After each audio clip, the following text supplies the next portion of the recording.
නිරංජි ප්‍රතාප සිංහලගේ නිම්නට proposal එකක් ඇවිත් තියෙනවා. කමල්ගේ වචන නිම්නාට ඇසෙද්දී ඇගේ ගතම සීතල වී ගියාය.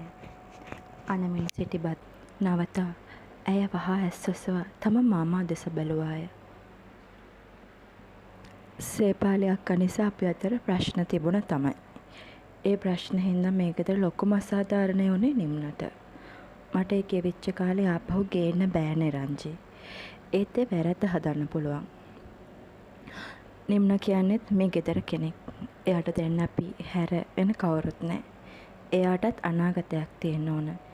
ඒක එයාට ලබලා දෙන එක අපි හැමෝටම තියෙන වගකීමක්. නිරංජි තම සොහොයුරාගේ වදන් නිහඬව අසා සිටියාය. ඔහුට තමගේ වැරදි අවබෝධ වීමම නිරංජිට සතුට හිතෙන කාරණයක් විය. හැරත් නිම්නාගේ අනාගතය ගැන කමල් මේ තරම් උනන්දු වීම ගැන ඇය අතිශයින්ම සතුටු වාය. නමුත් නිරංජිට එහා පසින් හිඳගෙන සිටි යුවතිය කමල්ගේ වදන් නිහඬව අසා සිටියද ඇගේ හදවත බොහෝ හඬා වැටුණාය. අන්තිමට නිම්නත් මේ ගෙදරම කෙනෙක් කියලා ඔයාම පිළිගත් එකට මට හරිම සතුටුයි අයියේ. ඒ සතුට ගැන කතා කරන්නවත් මට වචන නැහැ. නිරංජිගේ වචන හැඟීම් බර විය. ඇය වෙත බැල්මක් හෙළූ කමල් මද සිනාවක් නගා සිනසුනාය. අපිත් එක්ක බලද්දී ප්‍රතාප සිංහල කියන්නේ අපිට අල්ලන්නවත් බැරි දුරකින්න මිනිස්සු. ඉතින් ඒ වගේ වැදගත් පවුලකින් නිම්නට යෝජනාවක් ආවා කියන්නේ ඒක නිම්නගේ වාසනාව. ප්‍රතාප සිංහුණත් හරිම පැහැදීමකින් තමයි නිම්න ගැන කතා කරන්නේ.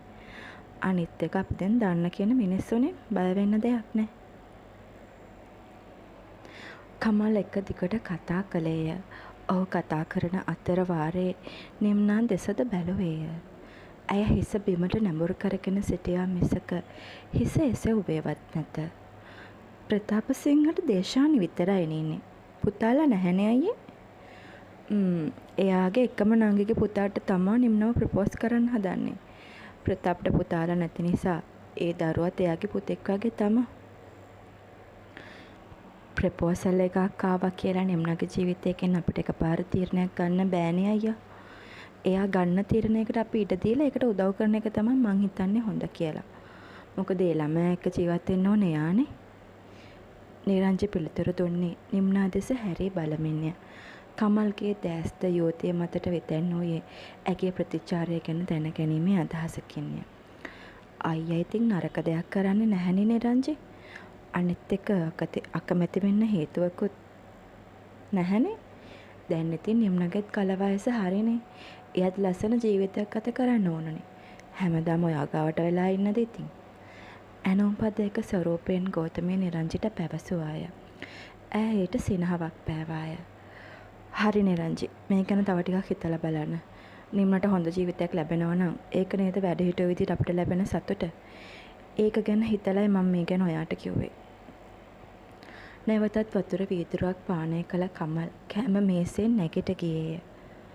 රාත්‍රී ආහාර වේල අවසන් නොකරම නිම්නා තම කුටිය වෙතට පැමිණ දොර වසා ගත්තාය.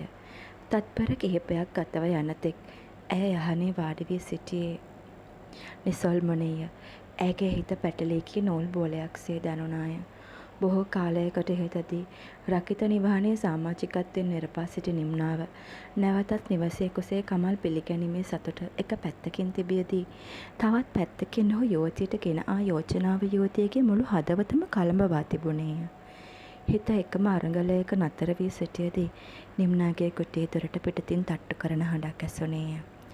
ඇය සුසුමක් හෙලා යහනින් නැගිටගෙන කුටියේ දොර දෙසට පිය නැගුවාය.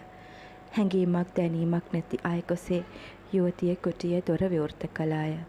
ඇය ඉදිරියේ සිටියේ ඇය කිසිසේත්ම බලාපොරොත්තු නොවුරුවක්ය. මාමා?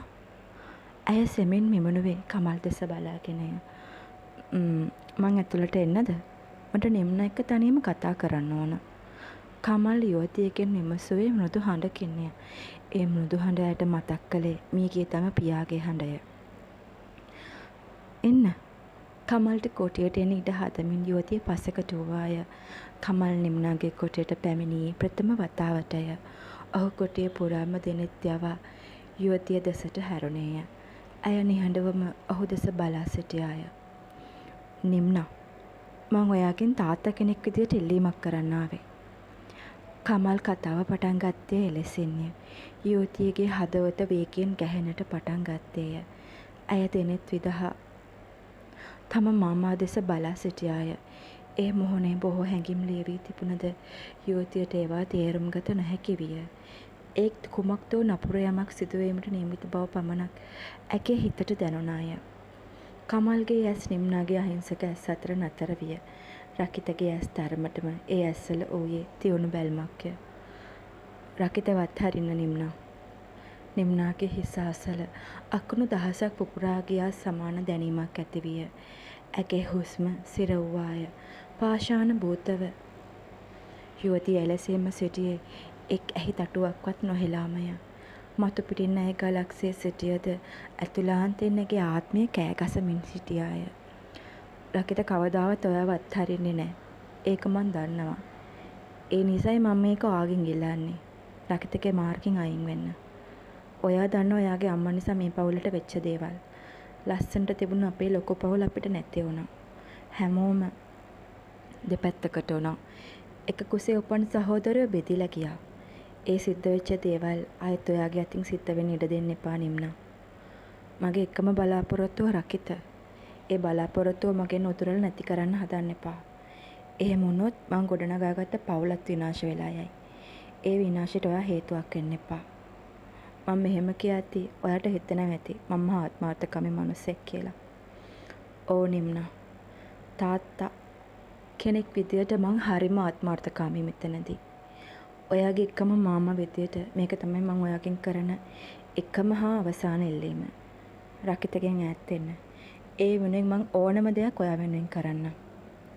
කමල්ගේ වදන් අතර නිම්නා නිහඬව සිටියාය. අඬන්න ඇස්සල කඳුල පොරකද්දී ඇය සියල්ල දරාගෙන බිම් බලාගෙන සිටියේ මහ හඬින්නට හැඬේවියයි බීන්නේ. නිහඬව සිටින නිම්නා දෙස කමල් මොහොතක් බලා සිටියේය. ඇය ගැන අනුකම්පාවක් ඇති වූවද ඊට වඩා ඔහුගේ අභිමතාර්ථය කමල්ට වැදගත්ය. කමල්ගේ එක් අතක් යුවතියගේ හිස මත පතිත විය. තම මාමා ඇගේ හිස මතින් අතක් තබද්දී ඇය දහස් වාරයක් පෙළෙස්සුනාය. මාමාගේ සෙනෙහස ඇය කුඩා කල සිටම බලාපොරොත්තු වුවද කෙදිනකවත් එවන් සෙනෙහසක් ඔහුගෙන් ලැබී තිබුණේ නැත. ද්‍රයිවය කරන්නේ පුදුමාකාර සෙල්ලමක් යයි යුවතියට සිතුනාය. අහිමි වී ගිය දේවල් නැවත ලබා දී හිමි කරගත් දේවල් ඇකින් උදුරා ගන්න හදන්නේ කුමන පවකටද ඇයි නිම්නා තමාගෙන්ම විමසුවාය. මං අද ගෙනාපු ප්‍රපෝසල් එකට කැමති වෙන්න. ඒක තමයි රකිතගෙන් ඈත් වෙන්න තියෙන ලේසිම විදිහ. සහ මේ ගෙදරට ආදරය කරන දරුවෙක් විදියට ඔයා මට කරන්න ඕන උදව්වත් ඒක. කමල් යුවතියව හැඟීම්බරව සිර කළේ එකම තීරණයක් ගන්නට යුවතියව පොළඹවමින්ය. ඔහු නිම්නාගේ හිස අතගා කුටියෙන් පිටතට පැමිණියේය. කුටිය අසල මොහොතක් රැඳුණු කමල් තම කලිසම් සාකෝ අතරට දෑත් රුවා ගත්තේය. දිනන්න ඕන නම් අඩියක් පිටිපස්සට තියන්නම වෙනවා. මං හිතන්නේ මම ඒක කළා. තමා සාර්ථක වූ බව සිතමින් කමල් තෘප්තිමත් සිනාවක් දෙතොල් අතර මවා ගත්තේය. දවස් හීයක තරම් වේගයෙන් ගෙවී ගියේය. ඒ දින කිහිපයට නිම්නා බොහෝ වෙනස් වී තිබුණාය. කමල් ගෙන ආ යෝජනාවට ඇය කැමැත්ත පළ කරේ නිරංජිවත් පුදුම කරවමින්. එහෙත් ඇය ඒ තීරණයට සතුටු විය. කමල් ප්‍රතාපසිංහගේ යෝජනාව පැවසූ දිනම නිරංජි තරුණයා ගැන සොයා බැලුවාය. ඒත් ඇය නිම්නාට ඒ ගැන පැවසුවේ නැත. මුලදී නිරංජි සිතුවේ බානුක නිම්නා ගැන උනන්දු වන නිසා ඔවුන් දෙදෙනා අතර සම්බන්ධයක් ගොඩනැගනු ඇතැයි කියාය. නමුත් නිම්නාගේ හිතේ බානුක ගැන එවැනි හැඟීමක් නැති බව ඇය විසින්ම පැවසුවාය. ඇයට වෙනස් සම්බන්ධයක් තිබේද නිරංජි නිරන්තරයෙන් විමසුවද ඒ හැම අවස්ථාවකම නිම්නාගේ පිළිතුර වූයේ නැතැයි යන්නය. එහෙත් ඇය භවන්තට කැමැත්ත පළ කෙරු බව දැනගත් පසු නිරංජි නිම්නාගෙන් කෙලින්ම ප්‍රශ්න කළාය. නිම් මේ තීරණය ඔයා හොඳට හිතලා අරගත්ත තීරණයක් නේද පුතේ? මොකද ඔයා ගන්න කිසිම තීරණයකට පුංච බල කරන්නේ නැහැ. මොකද මං අංක 1ට හිතන්න වගේ සතුට. ඔව් පුංචා මං හොඳට හිතලා ගත්ත තීරණයක් මේක. අනිත් එක්ක එයා එක කතා කරාට පස්සේ මට දැනුණා එයත් එක්ක ජීවත් වෙන එක ගොඩක් පහසු වෙයි කියලා. මිනිස්සෙක් එක්ක එක දවසක් කතා කරලා ගන්න දැනීමෙන් අපිට ජීවිත කාලෙටම එයා එක්ක ඉන්න පුළුවන් කියලා හිතාගෙන තීර ගන්න බෑ පුතේ. ඒ නිසා තව ටිකක් හිතන්න. මොකද ඔයා මේකට කැමති වෙන්න ඕන කියලා නියමයක් නැහැ. තව කාලේ ගන්න. කාලයක් ගන්න දෙයක් නෑ පුංචා. මං එයාට කැමතියි. නිරංජි එතනින් එහාට යුවතියව වෙහෙසවන්න කැමති වූයේ නැත. ඇගේ තීරණයට ගරු කරමින් නිම්නාගේ හිස අතක කුටියෙන් පිටව ගියාය. ඒ මොහොතේම සංජුලා නිම්නාගේ කුටියට ඇතුළු විය. සංජුලා පැමිණියද නිම්නා හිස ඔසවා බැලුවේවත් නැත. ඇය ඇගේ පාඩුවේ දුරකථනයට මුහුණ ඔබාගෙන සිටියාය. මං දැනගත්ත දේ ඇත්තද නිම්මක්කා? මට මේ වෙලාවේ කතා කරන්න බෑ. මගේ ඔළුව රිදෙනවා. අහන්න තියෙන දෙයක් පස්සේ අහනවද සංජු? බෑ. මට මේ දැම්ම දැනගන්න ඕන. සංජුලා මුරණ්ඩු හඬින් පැවසුවාය. පහළට වෙලා ඔයා එනකම් බලාගෙන ඉන්න කෙනාට ඔයා කැමතුනේ ඇයි කියලා මට දැනගන්න ඕන. ඔයා යක්ෂයාට නේද නිම්මක් ආදරය කරේ? දැන් අයියෝ තව කෙනෙක් කසාද බඳින්න කැමති උනේ. කිව්වනේ මට දැන් කතා කරන්න බෑ. හිතුවක්කාර හඬින් නිම්නා පැවසුවාය. ඔයා හොඳටම වෙනස් වෙලා නිම්මක්කා. මේ කතා කරන්නේ ඔයා නෙමෙයි. ඔයාව කවුරු හරි බ්‍රේන් වොෂ් කරලා තියෙනවා. කරුණා කරලා මට ඇත්ත කියන්න. ඇයි ඔයා එකපාරටම මෙහෙම වෙනස් වුනේ? සංජුලා. නිම්නා තදින් නැගෙනම ආමන්ත්‍රණය කළේ සංජුලව තිගස්සමිනි. හැමදාමත් සංජු ලෙස ඇමතු ඇය අත තද සොරයකින් සංජුලා ලෙස ඇමතීම බොහෝ වෙනස් ලෙස දැනුණාය. හැම වෙලෙම මගෙන් ප්‍රශ්න කරන්න එපා. මට ඒක හරිම කරදරයක්. කරුණාකරලා මට මගේ පාඩුවේ ඉන්න දෙන්න. මම කරන්නේ මට හරි කියලා හිතෙන දේ. අනිත් එක කාටවත් උත්තර දෙන්න මම බැඳිලා නැහැ. අන්න එක මතක තියාගන්න. නිම්නා ආවේගයෙන් කියවාගෙන ගියාය. නිම්නාගේ මුවින් පිට වෙන දරුණු වචනයක් ගානේ සංජුලා අඩියෙන් අඩිය පිටුපසට ගියාය. ඇයට නිම්නාගේ හදිසිය වෙනස් වීම විශ්වාස කරගත නොහැකි විය. නිම්නාගෙන් අඩි කිහිපයක් දුරින් නැවතුණු සංජුලා කඳුළු පිරුණු ඇස්වලින් නිම්නා දිහා බලා සිටියාය. ඔයා මගේ නිම්මක්ක නෙමෙයි. ඕ ඔයා වෙනස්. මගේ නිම්මක්කට බෑ කවදාවත් එයාගේ සංජුට මේ වගේ නපුර විදියට කතා කරන්න. ඔව් එයාට බෑ. එයා මගේ හිත කවදාවත් රිද්දලා නැහැ. කෝ මගේ නිම්මක්කා. මගේ අහිංසක නිම්මක්කවයි මට ඕන. ඔයාව නෙමෙයි.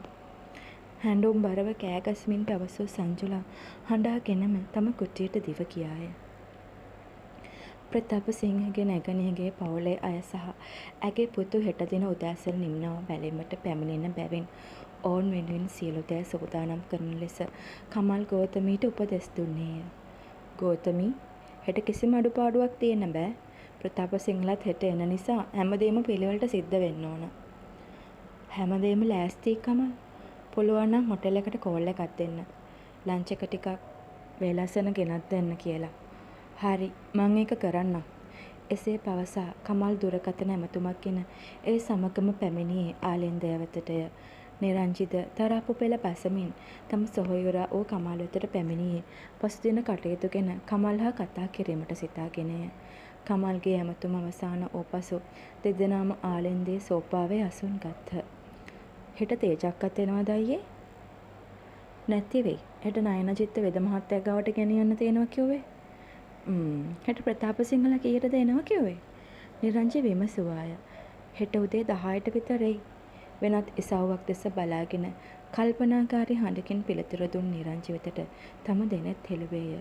නිරංජි දෙන්නම මේ යෝජනාවට කැමති එකේ තවත් මේක කල් දා ගන්න නැතුව හෙටම නිම්නගේ වෙඩින් එකට දිනයක් දාගමු නේද?